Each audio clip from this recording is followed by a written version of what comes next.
শ্রেণীর লোক যারা দাড়ি রেখে মাথায় টুপি দিয়ে মুসলমানের লেবাসে মন্দির পাহারা দিচ্ছে, কিন্তু আল্লাহর ওলিদের মাজারে মাজারে হামলা করছে।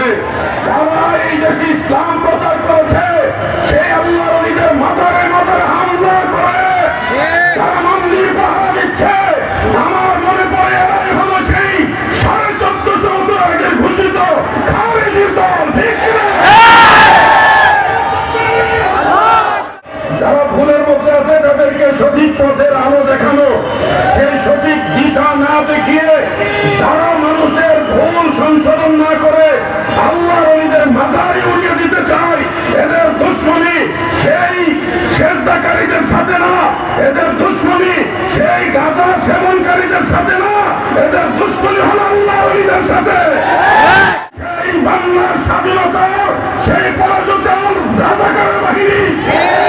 আমরা পরিষ্কার বলছি, বাংলাদেশ স্বাধীন দেশ, স্বাধীন বাংলার নাগরিক হিসেবে যদি আল্লাহর ওলিদের উপর আক্রমণ হয়, যদি চেষ্টা জুলুসে ঈদে মিলাদুন নবীর উপর আক্রমণ হয়, সারা বাংলাদেশ দিয়ে 64 জেলায় সুন্নিয়তের সিংহের গর্জন দিয়ে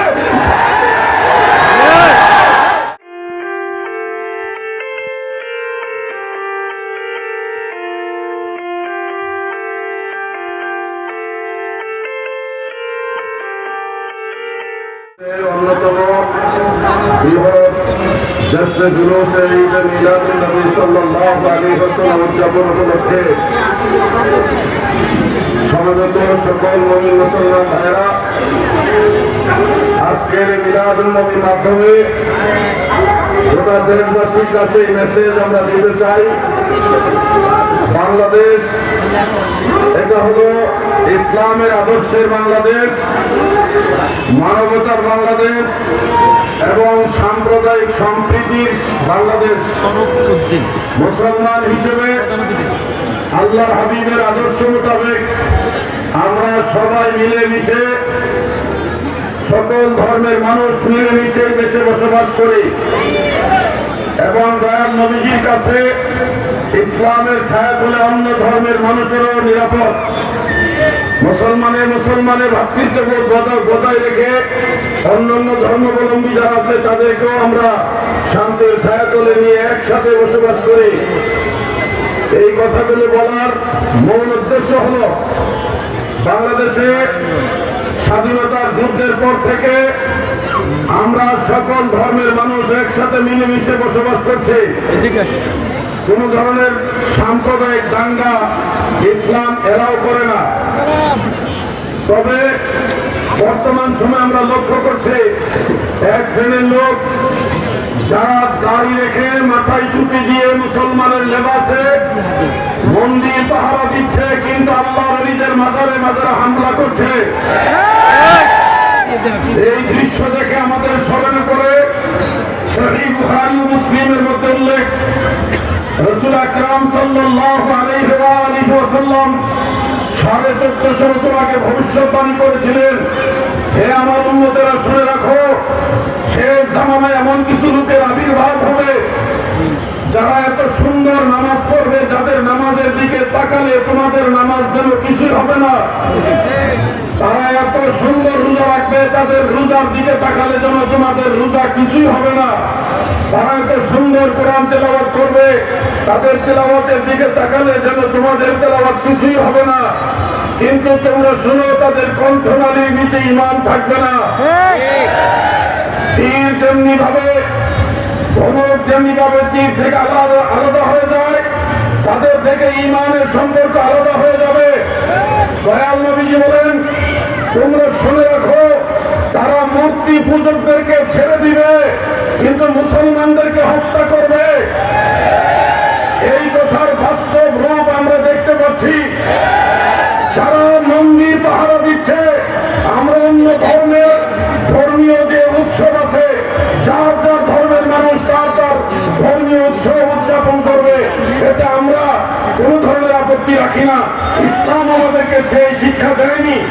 বাংলাদেশ সরকারের পক্ষ থেকে প্রশাসনিক নিরাপত্তা সহকারে প্রত্যেকটা ধর্মের মানুষ তার নিজ নিজ ধর্ম পালন করবে, এটাই বাংলাদেশের নাগরিক হিসেবে সবার অধিকার। কিন্তু মুসলমান দাবি করে তথাকথিত লেবাসদারি এক শ্রেণীর লোক যারা এই দেশে ইসলাম প্রচার করেছে, সেই আল্লাহ ওলিদের মাজারে মাজারে হামলা করে তারা মন্দির পাহারা দিচ্ছে। আমার মনে পড়ে এরাই হলো সেই 1450 বছর আগে ঘোষিত খারেজি দল, ঠিক কিনা?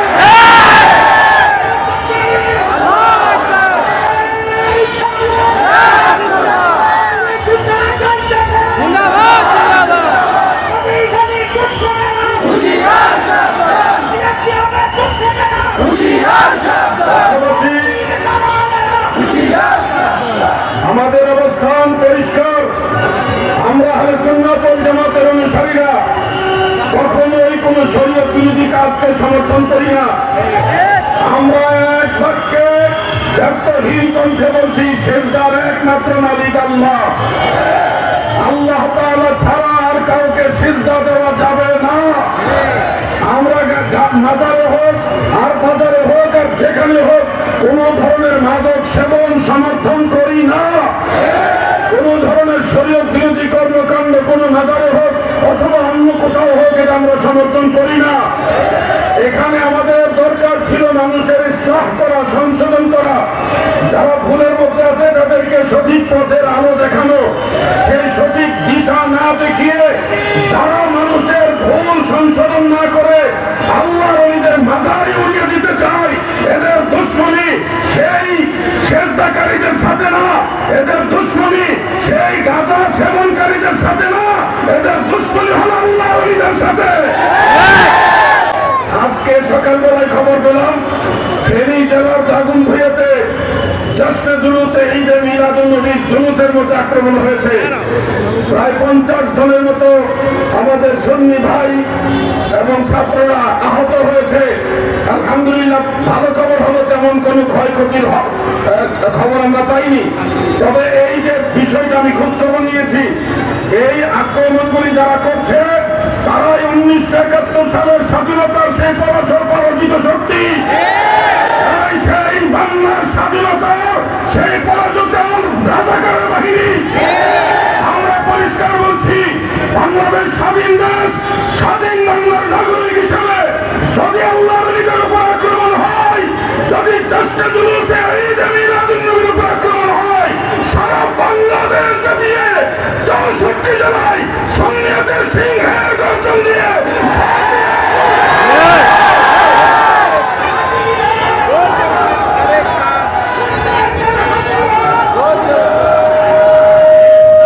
আমি স্পষ্ট ভাষায় বলবো, আমরা সুন্নি মুসলমান, এগুলি আন্দোলন এই ধরনের এগুলি করে এগুলি আমরা পছন্দ করি না। আমরা মসজিদ, খানকা, পীর, দরবেশ, ওলিয়া উলিয়া কিনাদের নিয়ে থাকতে পছন্দ করি।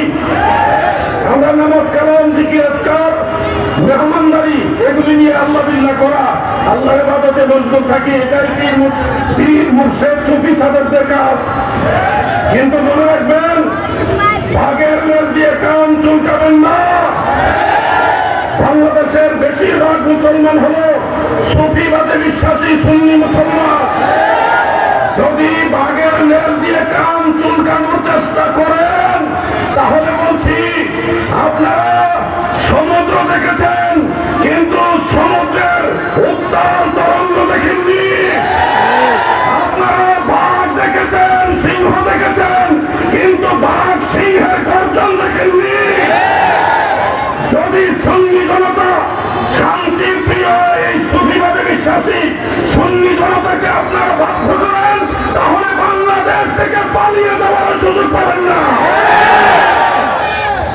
আমরা কোন রাজনৈতিক কর্মসূচি দেব না। বাংলাদেশের সকল রাজনৈতিক দলের মধ্যেই আহলে সুন্নাত ওয়াল জামাতের মতবাদে বিশ্বাসী লোক আছে। অতএব সব দলই আমাদের, বাংলাদেশে সকল রাজনৈতিক দল আমাদের, শুধুমাত্র নজদি বাহিনীরা ছাড়া। আমি স্পষ্ট ভাষায় বলছি, সুন্নি জনতা ঐক্যবদ্ধ থাকতে হবে। অচিরেই বাংলাদেশের রাজধানীতে ঐক্যবদ্ধ আহলে সুন্নাত ওয়াল জামাতের নেতৃত্বে সারা বাংলাদেশ জুড়ে আমরা বিশাল কর্মসূচি দেওয়ার চেষ্টা করবো ইনশাআল্লাহ। আমি একটা কথা বলেই শেষ করে দিব, নারায়ণগঞ্জে উপস্থিত মুসলিম জনতা, সুন্নি জনতা, যদি আপনাদেরকে মদিনাওয়ালার জন্য, আল্লাহ ওলিদের জন্য, সুন্নিয়তের জন্য রাজধানীতে ডাকা হয়, আপনারা কি আল্লাহর হাবিবের মহব্বতে আসবেন? এই প্রস্তুতি আপনারা আগের থেকে রাখেন। এই আহ্বান অগ্রিম আপনাদের রাখলাম। আলোচনা চলছে, অচিরে আপনাদেরকে ময়দানে নামতে হতে পারে ইনশাআল্লাহ। আসসালামু আলাইকুম ওয়া রাহমাতুল্লাহ।